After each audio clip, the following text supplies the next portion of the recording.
You want to have this conversation with Harriet, not with me, I think, really. Well, I'm just... Well, you've obviously got a view. I thought you were a broadcaster. I hadn't realised that you were an opinionist. Excuse me, Chris. I don't have a view. I'm putting these comments to you. You clearly do. You very clearly do.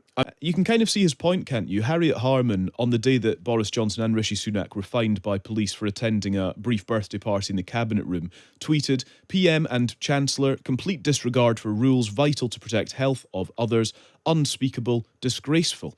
In a further tweet, she appeared to prejudge, actually, the case that she was then set to rule on.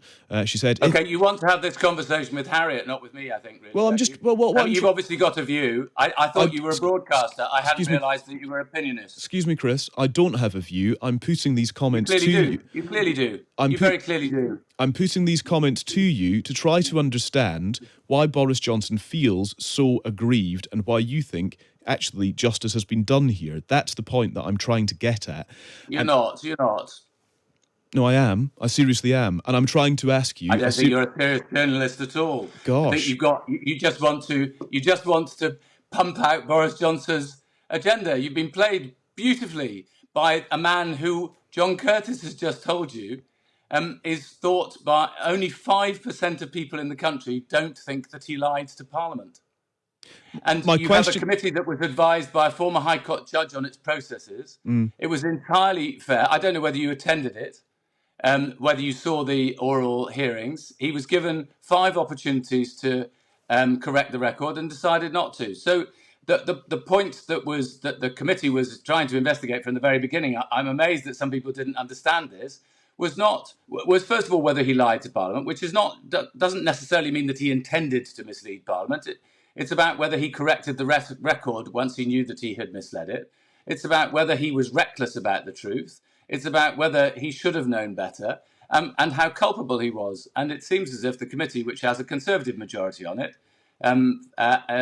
for all Boris Johnson's rantings, and went through a thorough process as agreed by the former High Court judge, Sir Ernest Ryder, and every lawyer I've spoken to said it seemed a perfectly sensible parliamentary process for dealing with this matter. Well, if I may finish the point that I was trying to make before your quite unnecessary personal attack on me, my point that I was going to make was that Harriet... Well, you're making an attack on Harriet Harman. I'm not. I'm trying to ask you a question. My point that I was going to make all of those minutes ago was about Harriet Harman losing the battle of perception on this almost instantly. And that is so important for due process, and it strikes me that wasn't considered fully.